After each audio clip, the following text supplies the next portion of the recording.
واقعہ ہے بچپن گزار رہے ہیں ان کے والد والدہ میرے دوست اور بزرگوں. اس کے بعد حضرت میرے نبی کریم صلی اللہ علیہ وسلم نے فیصلہ کیا کہ حضرت علی رضی اللہ تعالیٰ عنہ کے کئی بھائی ہیں. تو حضرت میرے نبی کریم صلی اللہ علیہ وسلم نے اپنے بھائیوں سے کہا، اپنے چچا سے کہا حضرت عباس سے کہ ہمیں چاہیے کہ میرے چچا کے بیٹے کو ایک ایک کر کے دینے سے کیا ہوگا کہ میرے چچا کا وزن بھاری جو تھا وہ ہلکا ہو جائے گا، یعنی پرورش کرنے میں کوئی دقت پریشانی نہیں آئے گی. تو میرے نبی سے پوچھا گیا کہ آپ کس کو لیں گے؟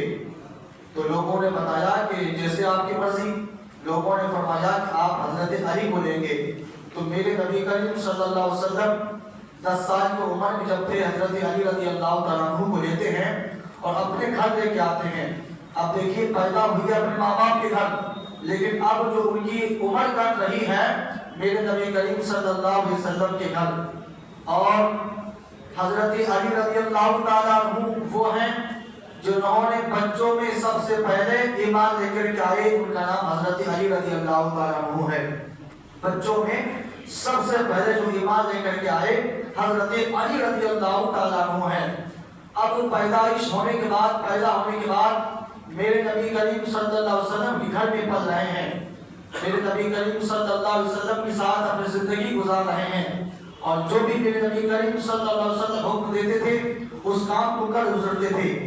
ایک مرتبہ میرے نبی کریم صلی اللہ علیہ وسلم دین کی تبلیغ کے لیے جا رہے تھے. حضرت علی رضی اللہ تعالیٰ عنہ کو ساتھ میں لیا. بچپن کا واقعہ ہے، وہ اپنے بچپنا میں جا کر کے لوگوں کو دین کی دعوت دی.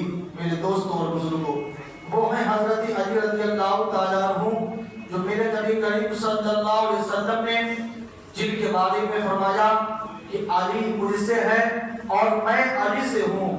اسی کے تعلق سے بے شمار احادیث موجود ہے. حضرت علی رضی اللہ تعالیٰ عنہ فرماتے ہیں کہ میں علم شہر کا علم ہوں اور علی اس کا دروازہ ہے. اسی طرح اور بے شمار احادیث موجود ہے. اللہ کے رسول صلی اللہ علیہ وسلم نے فرمایا کہ علی کا چہرہ دیکھنا بھی عبادت ہے، علی کے بارے میں ذکر کرنا بھی عبادت ہے. یہ مقام و مرتبہ جب حضور صلی اللہ علیہ وسلم کے گھر میں ان کا پالنا ہوا، میرے نبی کریم صلی اللہ علیہ وسلم کے ساتھ اپنی زندگی گزار رہے تھے. جب وہ جوان پر پہنچا تو صحابہ کراموں نے کہا کہ آپ حضور سے کیوں نہیں کہہ دیتے کہ وہ اپنی بیٹی فاطمہ کا نکاح مجھ سے کرتے؟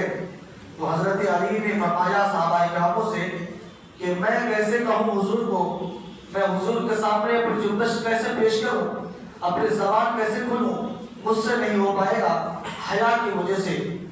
حضرت صدیق اکبر حضرت عمر فاروق اعظم نے کہا آپ جا کر کے بولو تو صحیح، ایسا لگتا ہے کہ حضور تمہارا انتظار کر رہا ہے کہ تم کہو تو حضرت علی تمہارے نکاح حضرت فاطمہ کے ساتھ تمہارے ساتھ کر دے گا.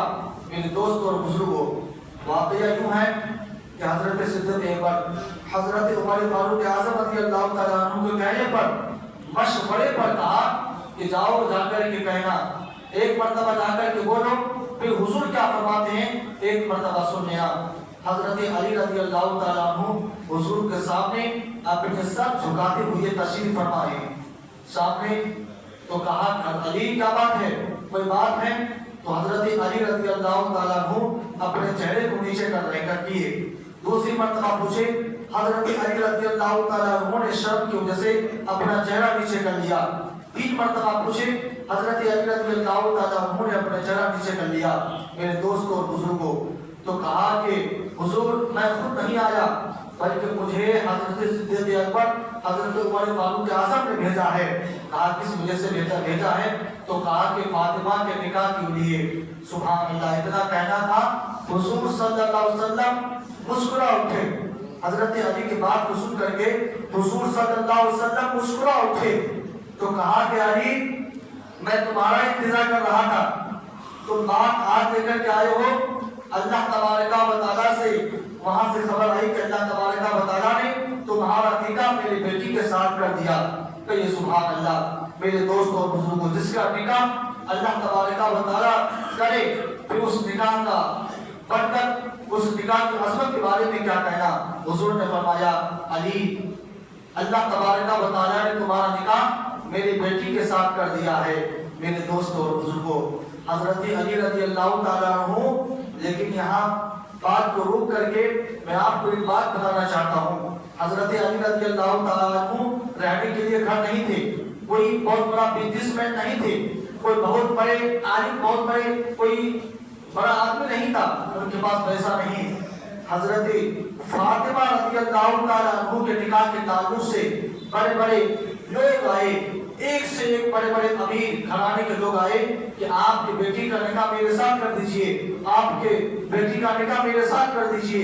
لیکن میرے نبی کریم صلی اللہ علیہ وسلم نے کسی بڑے گھرانے کے پاس اپنی بیٹی کا نکاح نہیں کیا، بلکہ اللہ کے رسول صلی اللہ علیہ وسلم انتظار فرما رہا تھا کہ کب اللہ تبارک و تعالیٰ کا حکم آئے گا میں اپنی بیٹی فاطمہ کا نکاح کس سے کروں۔ حکم آ گیا کہ میں اپنی بیٹی کا نکاح حضرت علی سے کروں۔ میرے دوستوں اور بزرگوں، حضرت علی رضی اللہ تعالیٰ عنہ کے پاس کچھ نہیں، اس کے باوجود بھی میرے نبی کریم صلی اللہ علیہ وسلم نے حضرت علی کو اپنے بیٹی کو نکاح میں دیا۔ کیوں؟ ایک سے ایک بڑے امیر آدمی تھے، ایک سے گھرانے کے آدمی تھے، بڑے بڑے قبیلے کے آدمی تھے، بڑے بڑے قریش میں دیگر قبیلے میں آدمی تھے، پیسے والے اور بزنس میں زمیندار والے، لیکن کسی کو نہیں دیا بلکہ اپنی بیٹی حضرت علی رضی اللہ تعالیٰ عنہ کے ہاتھ میں دیا۔ پھر کیا ہوا کہ ان کا تمام اخراجات شادی ہوئی تو تمام اخراجات صحابہ کرام کو دیا کہ میں یہ آپ کو خرچہ دوں گا، اس کا خرچہ میں آپ کو دوں گا۔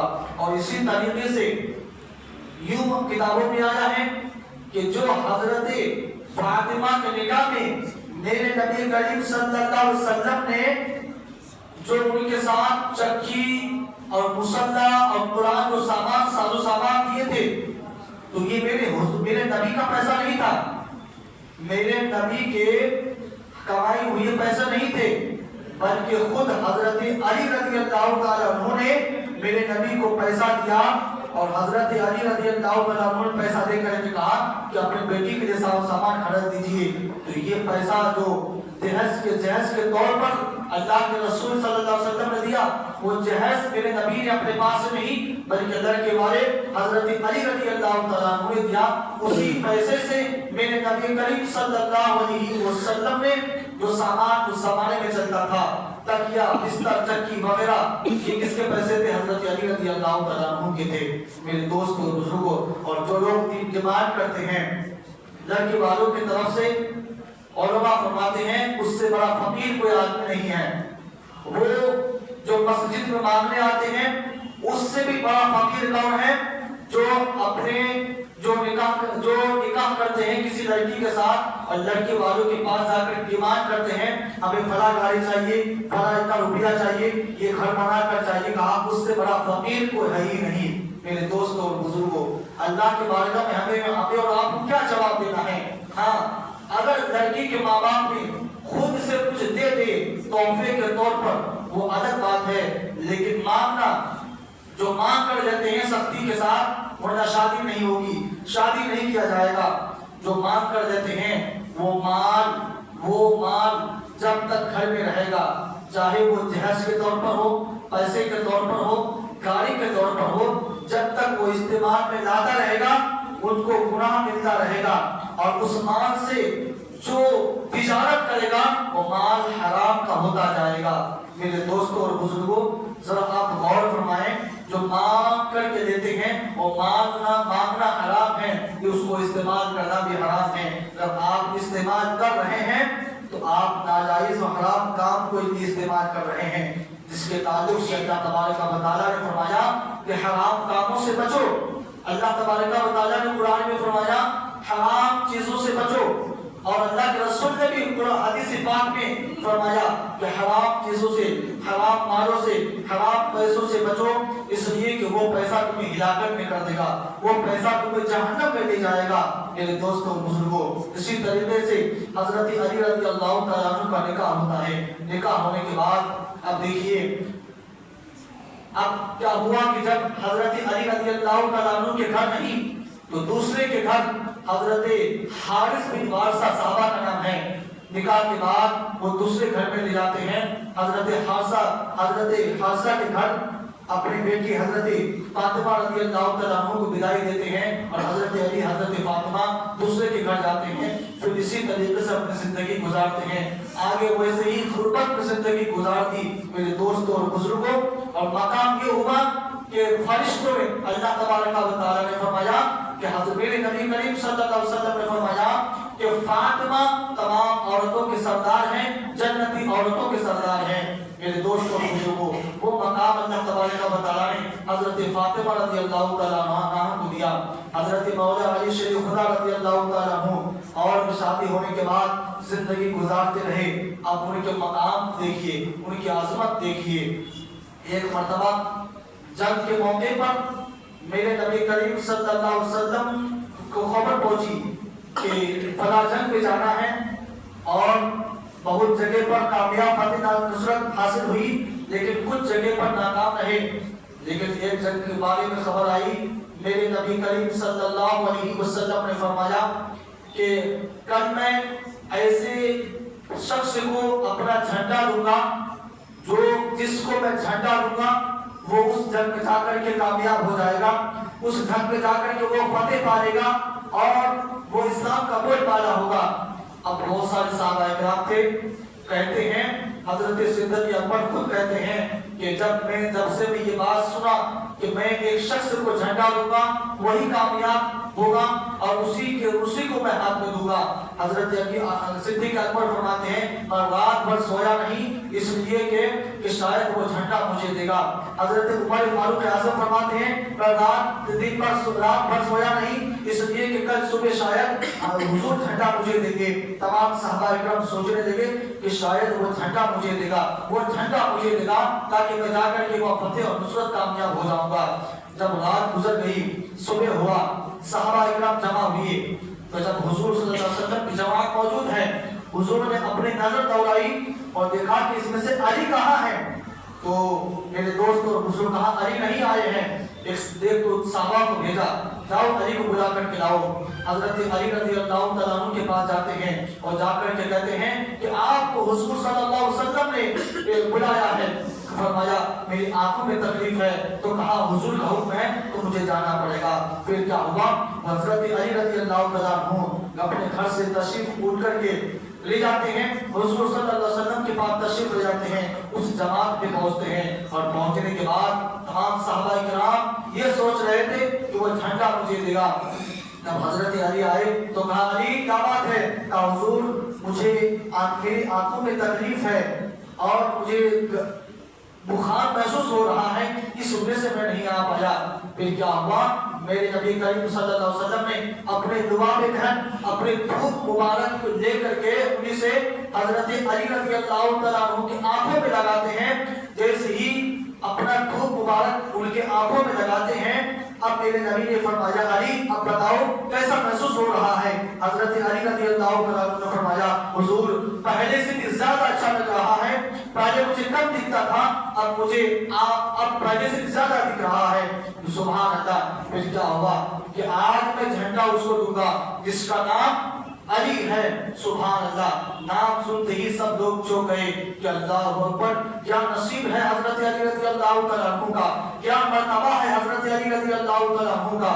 وہ جھنڈا میرے نبی کریم صلی اللہ علیہ وسلم نے حضرت علی کو دیتے ہیں, کہتے ہیں کہ جاؤ وہ خیبر ہے, وہ خیبر جو 40 گز لمبائی 40 گز چوڑائی ہے, اسی کو تم کو فتح کرنا ہے, اسی کو تم کو کامیاب ہونا ہے. سبحان اللہ. میرے دوستوں اور بزرگوں, ایک گز کتنا ہوتا ہے آپ بتا سکتے ہیں, پرانے لوگ جو یہاں موجود ہیں ان کو معلوم ہوگا. اور 40 گز چوڑا 40 گز لمبائی وہ لوہے کا, اور اس زمانے میں جو موجود تھا اتنا بھاری اور اتنا مضبوط دروازہ کون توڑ سکتا ہے؟ میرے دوستوں اور بزرگوں, اگر اینٹ ہو تو اینٹ کو توڑ کر کے توڑ سکتا ہے, لیکن لوہے کا دروازہ اس زمانے میں اور بھی 40 گز وزن کتنا اللہ بہتر جانے. میرے دوستوں اور بزرگوں, میرے نبی کریم صلی اللہ علیہ وسلم نے فرمایا کہ آپ کو جا کر کے وہ فتح ہونا ہے, اس دروازے کو توڑنا ہے. سبحان اللہ. اس کے بعد صحابہ اکرام کا